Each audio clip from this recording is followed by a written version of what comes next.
Good evening and welcome to Depression Era News. Tonight, we are looking back at one of the most difficult times in American history, the Great Depression. From the collapse of the economy to the rise of Roosevelt's New Deal, here's how the 1930s reshaped the nation. The story begins in the 1920s. On the surface, America looked like it was booming. Cars, radios, and advertising promised a modern lifestyle, but the prosperity wasn't shared by everyone. Farmers were struggling, unemployment lingered, and poverty remained widespread.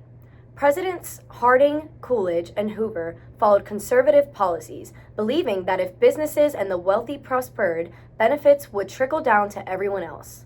Meanwhile, African Americans, Latinos, Asian Americans, and women continued to face discrimination and limited opportunities. Then, in 1929, the fragile system came crashing down. The stock market collapsed, banks failed, savings disappeared, and unemployment soared to 1 in 4 workers.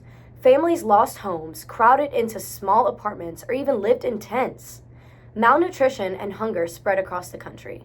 President Hoover stuck to his belief in limited government, relying on banks, corporations, and charities to fix the crisis. But his cautious response left millions without help. From 1929 to 1933, Americans endured what historians call the era of denial. Change came in 1932 when a new leader stepped forward. Franklin Roosevelt entered the White House with optimism and energy. Though polio had left him unable to walk unaided, it gave him empathy and determination. With Eleanor Roosevelt at his side, he promised bold action through what he called the New Deal, and those promises quickly turned into programs. Roosevelt launched a wave of reforms. The Civilian Conservation Corps put young men to work planting trees and improving parks. The Public Works Administration built schools, bridges, and dams.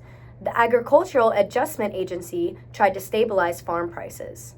The Federal Emergency Relief Administration gave direct aid to families in need.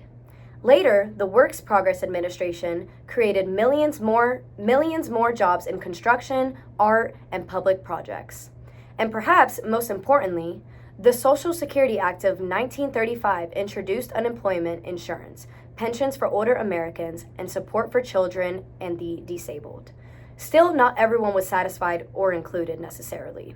Conservatives attacked the New Deal as too expensive. The Supreme Court struck down some programs. A new recession hit in 1937, slowing momentum.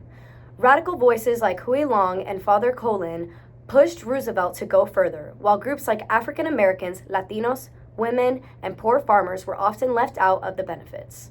Even so, Roosevelt's landslide victory in 1936 showed strong public support for his leadership. So what lasting impact did this era leave behind? The New Deal didn't end the Depression on its own, but it transformed the role of government. Social work became more professional, relief programs grew more organized, and the federal government took on responsibility for protecting citizens in hard times. Social Security and labor protections became permanent, forming the foundation of modern American welfare state. In the end, the Great Depression forced America to rethink the role of government. Roosevelt's New Deal changed not only the 1930s, but the way the nation responds to crisis even today.